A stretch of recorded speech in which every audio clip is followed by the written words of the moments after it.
Aspirant. हम NCERT की books cover कर रहे हैं फॉर MPPSC। क्लास 6 के साइंस का चैप्टर 5 है शरीर में गति। तो चलिए देखते हैं ये चैप्टर हमारे कोर्स से कैसे रिलेवेंट है। मेंस में हमारा पेपर 3 इसका पार्ट बी है साइंस प्रौद्योगिकी। उसमें यहाँ पे आपको दिख जाएगा एक मानव शरीर के अंग संरचना और कार्यप्रणाली। तो हम इस चैप्टर में यही पढ़ने वाले। साथ ही इसके मैं आपको मेंस का पेपर दिखाऊंगी जहाँ पे दे रखा है एक ऋतु संधि। इस क्वेश्चन पे ध्यान देना, ऋतु संधि की परिभाषा क्या है। खैर ये ऋतु संधि तो मौसम से रिलेटेड है, पर हम इस चैप्टर में आगे संधि ही पढ़ने वाले। आप ये वीडियो देखने के लिए आए, इसके लिए बहुत बहुत थैंक यू। और प्लीज़ चैनल पे पहली बार आया है तो सब्सक्राइब ज़रूर करिए। मैं आपको एडवांस बोल रही हूँ। चलिए तो चैप्टर शुरू करते हैं। इस चैप्टर में हमें ये बताया गया है कि हमारा शरीर गति कैसे करता है। हमारा शरीर, जंतु का शरीर किस तरह गति करता है, कौन सा पार्ट हमारा मूव कर सकता है। जैसे आपके हाथ पैर मूव करते हैं, सर मूव कर सकता है, किस डायरेक्शन में मूव कर सकता है, कौन सा पार्ट 180 डिग्री करता है, कौन सा 360 करता है, कौन सा मूव ही नहीं करता है। तो सबसे पहले हम यहाँ पे एक दे रखा है, डायरेक्ट पॉइंट पे आते हैं कि जो दो हड्डियाँ जुड़ती है उस हिस्से को कहते हैं संधि। ठीक है, उसको क्या कहेंगे, संधि कहेंगे। तो हर संधि का एक नाम होता है। कंदुक खलिका संधि पहली संधि हम इस पर पढ़ेंगे। 4 संधि के बारे में हम इस चैप्टर में पढ़ने वाले। तो पहली संधि है कंदुक खलिका संधि, जिसको हम डायग्राम से यहाँ पे समझेंगे। डायग्राम यहाँ पे दे रखा है। ये डायग्राम में क्या कह रहे हैं कि ये जो जॉइंट है आपका, इसको कहेंगे कंदुक खलिका संधि। और ये आपके पैर की हड्डी है और ये आपकी श्रोणि अस्थि है। ठीक है, तो इन ये जो पॉइंट में मिल रही है वो होती है कंदुक खलिका संधि। ये संधि का नाम इस पर है कि कोई पार्ट 360 डिग्री मूव हो सकता है। फॉर एग्जांपल आपका पैर जो है वो आप ऊपर नीचे किसी भी डायरेक्शन में कर सकते हो। आप आपका हाथ देख सकते हो कि ये आपकी शोल्डर है, ये आपका हाथ है। आप आपके हाथ को ऊपर तक ले जा सकते हो, यहाँ ले जा सकते हो, आगे पीछे पूरी तरह से घुमा सकते हो। तो ये हो गई हमारी पहली संधि। उसके बाद हम आते हैं दूसरी संधि पर। यहाँ पे जो मेन इंपॉर्टेंट चीज़ है वो नाम ही ध्यान रखने के होते हैं। सेकेंड है दुराग्र संधि। दुराग्र संधि जो होती है आपको ध्यान रखना है, इस तरह की होती है। डायग्राम से याद रखना आपको। दुराग्र संधि जो होती है हमारे सर की संधि होती है। जो हमारा सर जो होता है, गर्दन से हम ऊपर नीचे मूव कर सकते हैं और थोड़ा आगे पीछे मूव कर सकते हैं। अब आप गर्दन को 360 मूव नहीं कर सकते हो।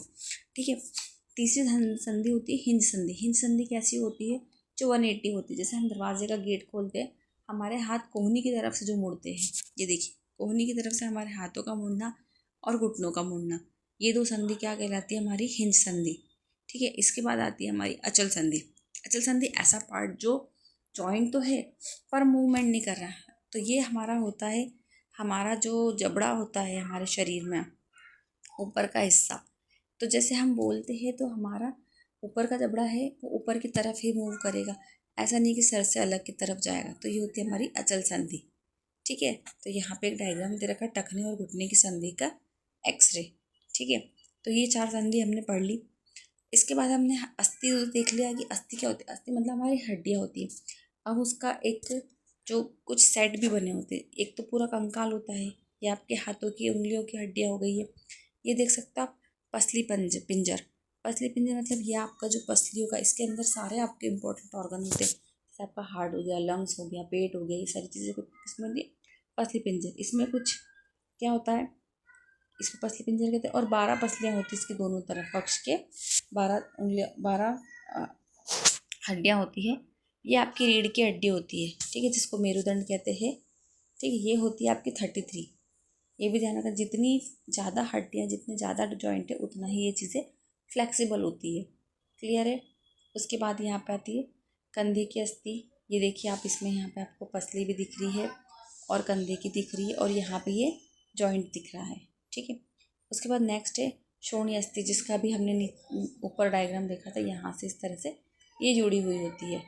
ठीक है, यहाँ पे अगला है उपास्थि। उपास्थि क्या होता है कि कठोरपन नहीं होता, लचीलापन भी नहीं होता पूरी तरह, तो इसको बोलते हैं उपास्थि संधि। हमारे कान के 2 हिस्सों को देखिए, जो हमारा ऊपर का हिस्सा होता है ये कड़क होता है और ये जो नीचे का हिस्सा होता है ये नरम होता है। तो यहाँ पे कोई हड्डी नहीं है और यहाँ पे आपकी उपास्थि है। तो शरीर के ऐसे कौन से अंग हैं जहाँ पे हड्डियाँ होती ही नहीं है, तो ये आपको सोचना है। चलिए अब आते हैं पेशियों पे। पेशियाँ जो होती है हड्डियों के आसपास होती है। जिस तरह आप देख सकते हो, ये हमने पढ़ा हिंज संधि होती है। ठीक है, तो ये हड्डियाँ कैसे वर्क करेंगी, तो यहाँ पे पेशियों का एक जोड़ा होता है। पेशियाँ हमेशा ध्यान रखना 2 होती है। तो जब जैसे हम हड्डी को मोड़ते हैं, इस तरह से बैंड करते हैं, तो एक जो पेशी होती है वो सिकुड़ जाती है और ये दूसरी वाली फैल जाती है।